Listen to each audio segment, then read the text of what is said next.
J'aimerais savoir qu'allez-vous faire une fois que vous aurez pris votre retraite en tant que boxeur.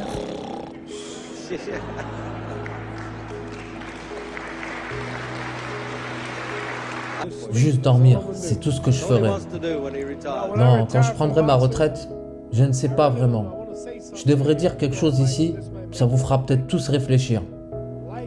La vie n'est pas très longue.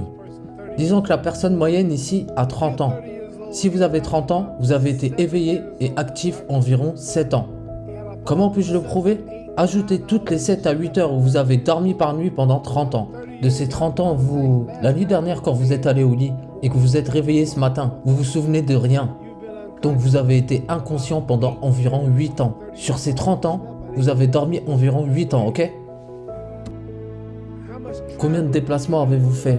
Depuis la station télévisée, à la maison, vers un autre pays, vers une autre ville, à l'école, à l'église. Vous avez probablement passé 2 ans à faire des allers-retours pour aller là où vous voulez aller. Donc il y a 8 années de sommeil, 2 ans de déplacement, il y a 30 ans de votre vie avant que vous accomplissiez quoi que ce soit. Combien de temps vous restez à l'école aux États-Unis? L'école depuis le premier niveau jusqu'au 12e niveau? Est-ce que c'est la même chose ici? 6 heures par jour? Ok, 6 heures par jour pendant 12 ans. Au total, vous avez été assis dans cette classe pendant 3 années sans bouger. Du coup, 2 ans de déplacement, 8 ans de sommeil, 3 ans de voyage. Ok, combien de films êtes-vous allé voir? Combien de combats êtes-vous allé voir? Combien de divertissements? Combien de temps au cinéma à regarder des films et des concerts, des matchs de baseball? Ça fait probablement 2 ans de divertissement. Donc d'ici le moment où... Ne vous perdez pas, vous allez voir ce que je veux dire. Donc d'ici le moment où vous avez des enfants, d'ici le moment où vous aurez éduqué vos enfants, d'ici le moment où vous aurez payé votre maison, vous arrivez à vos 60 ans. Donc la vie est très courte. Et quand vous ajoutez tous vos voyages, toutes vos heures de sommeil, d'école et de temps à vous divertir, vous avez probablement passé la moitié de votre vie à rien faire. Donc ce que je sais, j'ai 35 ans. Dans 30 ans de plus, j'aurai 65 ans.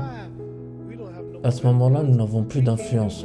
On ne peut plus vraiment rien faire à 65 ans. Ta femme pourra le confirmer. Donc, ce que je suis en train de dire, c'est que quand vous avez 65 ans, il n'y a plus grand-chose à faire. Donc, dans 30 ans, j'aurai 65 ans. Et durant ces 30 ans, je vais devoir dormir 9 ans. Je n'aurai pas 30 ans à la lumière du jour. Je dois voyager en dehors des États-Unis. Tous ces voyages, ça fera probablement 4 ans de voyage pour les 30 prochaines années à venir. Environ 9 années de sommeil. Télévision, films, divertissement. Ça fera environ 3 ans de divertissement. Donc à travers ces 30 ans, j'aurai environ 16 ans pour être productif. Donc c'est de cette manière qu'on peut décomposer la vie de chacun. Qu'est-ce que je vais faire ces 16 prochaines années? Quelle est la meilleure chose que je puisse faire?